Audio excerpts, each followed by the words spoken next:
The punishment visited on the people of Saba is described in the Quran as the Sel al-Arim, or the Arim flood.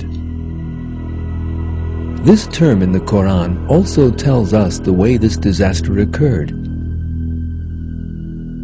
The word Arim means dam or dike.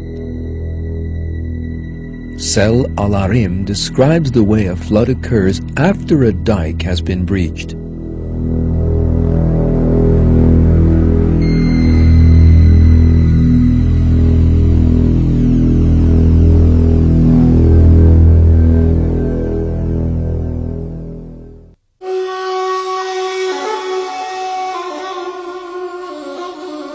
The Christian archaeologist Werner Keller agrees that the Arim flood came about in line with the description of the Quran. He writes,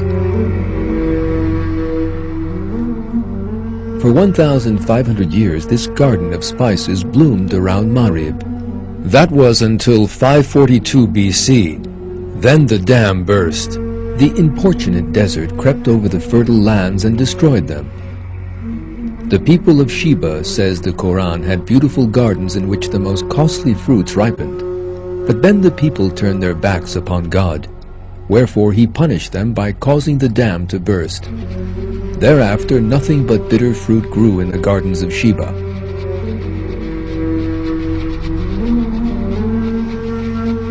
The dam, that may be considered the most important source of the people of Saba's wealth and well-being, was also the means of that ungrateful people's destruction.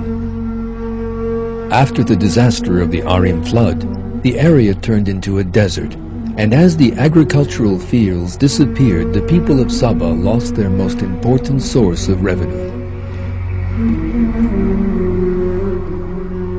The people of Saba, who ignored God's call to believe in Him and give thanks, were thus chastised. Following the terrible damage wreaked by the flood, the people of Saba began to fall apart. They abandoned their homes and migrated to northern Arabia, Mecca, and Syria.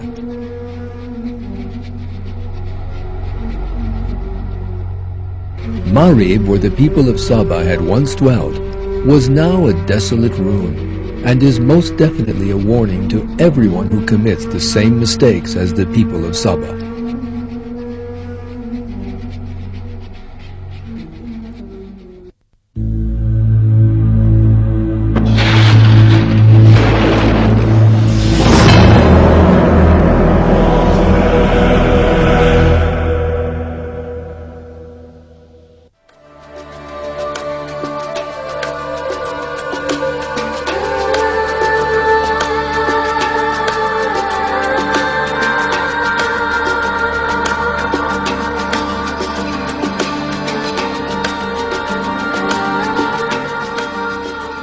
One of the most ancient civilizations in the world is that of Egypt. Their discovery of writing around the 3rd millennium BC, the use they made of the river Nile, and the way they defended themselves from attack all played a major role in allowing that civilization to advance.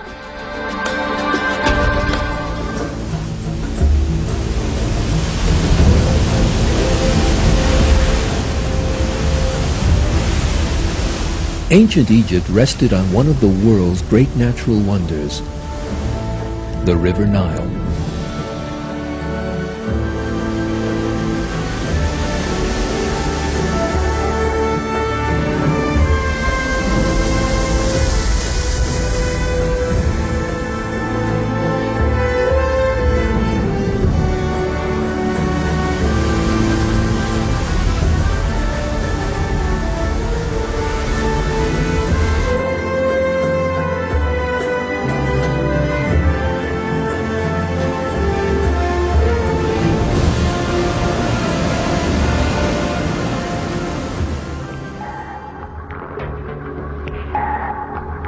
Thanks to the fertility of this river, which stretches from one end of the continent of Africa to the other, the Egyptians were able to engage in agriculture without having to depend on the rainy seasons.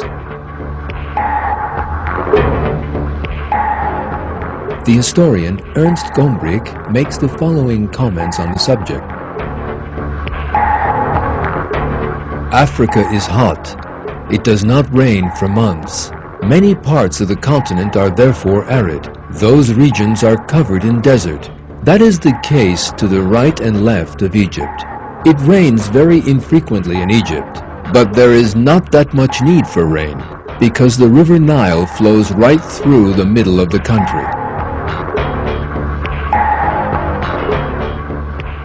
Given its enormous strategic importance, he who controlled the Nile also controlled Egypt's most important source of trade and agriculture.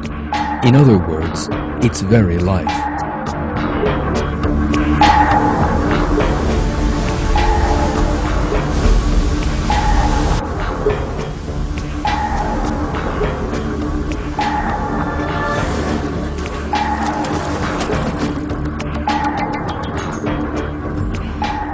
Ancient Egyptian rulers built a mighty kingdom by that means.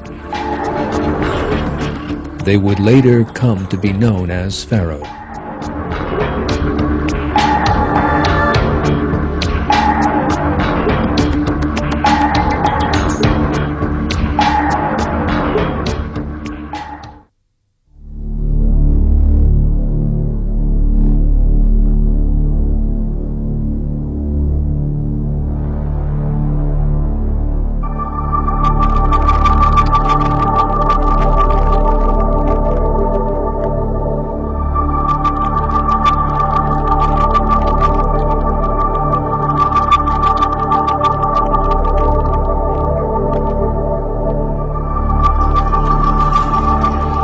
The ancient Egyptians possessed a deviant belief in a great many gods. They were fiercely devoted to that belief because of their terrible bigotry.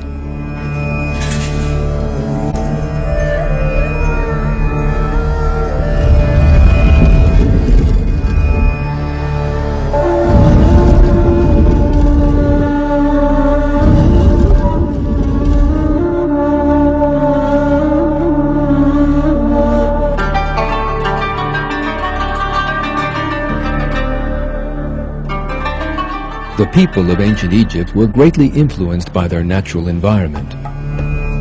The country's physical geography protected it very well from external threats. Egypt was surrounded by deserts, mountainous lands, and seas on all sides. There were two routes for an attacker to enter the country, and it was a simple task for the Egyptian army to defend them.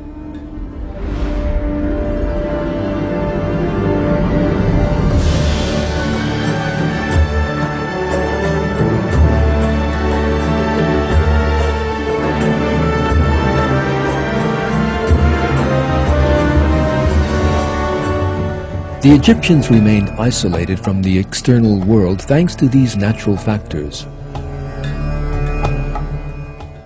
Over the centuries, that separation turned into harsh bigotry. Closed to new developments and reform, they clung fiercely to their beliefs.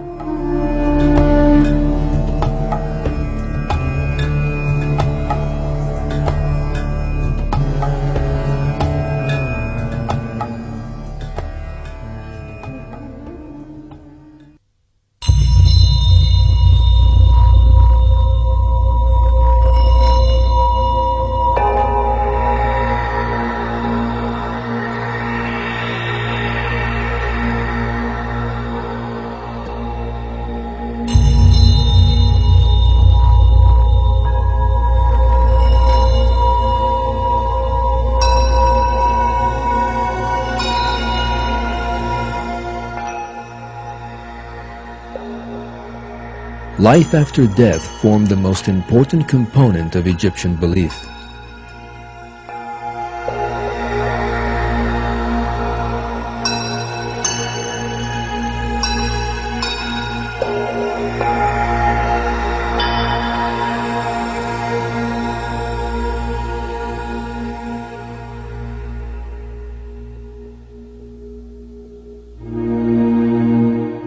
It was believed that the soul survived after the death of the body, and that the soul